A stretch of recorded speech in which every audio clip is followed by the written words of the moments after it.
Hello students, welcome to commerce Pathshala Guru. आज हम लोग क्या पढ़ेंगे? आज हम लोग पढ़ेंगे टर्म लायबिलिटी। लायबिलिटी का मतलब क्या होता है? उधारी।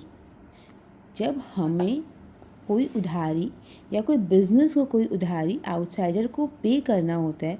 कोई बिज़नेस में सब उधार में क्रेडिट में लेते हैं, राइट? अगर कुछ उधार में लिया जाए और उसको पे करना हो बाद में, दैट इज़ कॉल्ड लायबिलिटी। जैसे कि क्रेडिटर, आउटस्टैंडिंग एक्सपेंसेस। क्रेडिटर का मतलब क्या होता है?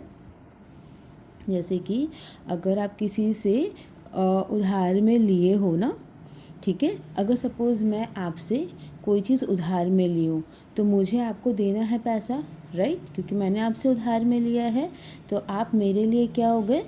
क्रेडिटर, ठीक है? क्योंकि मुझे आपको, मेरे ऊपर लायबिलिटी है कि मुझे आपको वो मनी पे करना है।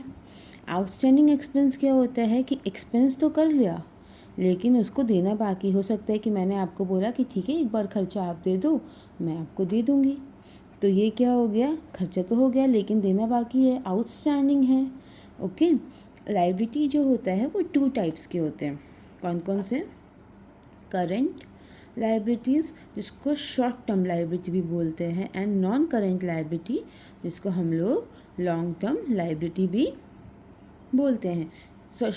आपका करंट लायबिलिटी जो कि नाम से ये शॉर्ट टर्म लायबिलिटी, मतलब इसको हम लोग विद इन 1 ईयर पे करते हैं। शॉर्ट टर्म के लिए होता है। शॉर्ट टर्म मतलब विद इन 1 ईयर। जैसे कि creditor, bill payable, outstanding expenses, outstanding overdraft, short term loan. ठीक है, क्रेडिटर मैंने अभी बोला, अगर मैं आपसे उधार में कुछ ली हूँ तो क्या मैं 5 साल बाद तो नहीं दे सकती?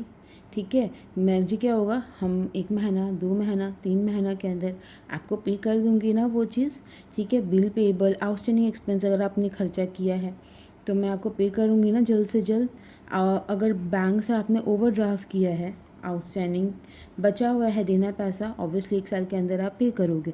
शॉर्ट टर्म लोन, नाम में ही शॉर्ट टर्म है, शॉर्ट टर्म के लिए मतलब विद इन 1 ईयर के लिए आप कोई लोन लिए हो तो वो क्या हो गया? Current liability. नॉन करेंट क्या होता है? ये लॉन्ग टर्म लायबिलिटी होती है। लॉन्ग टर्म मतलब आफ्टर मोर देन 1 ईयर आप पे कर सकते हो इसको, जैसे कि debenture, long term loan, long term provision, ये सब क्या हो गया? Non current liabilities. Okay, thank you students. अगर आपका वीडियो अच्छा लगा हो तो प्लीज़ शेयर एंड सब्सक्राइब।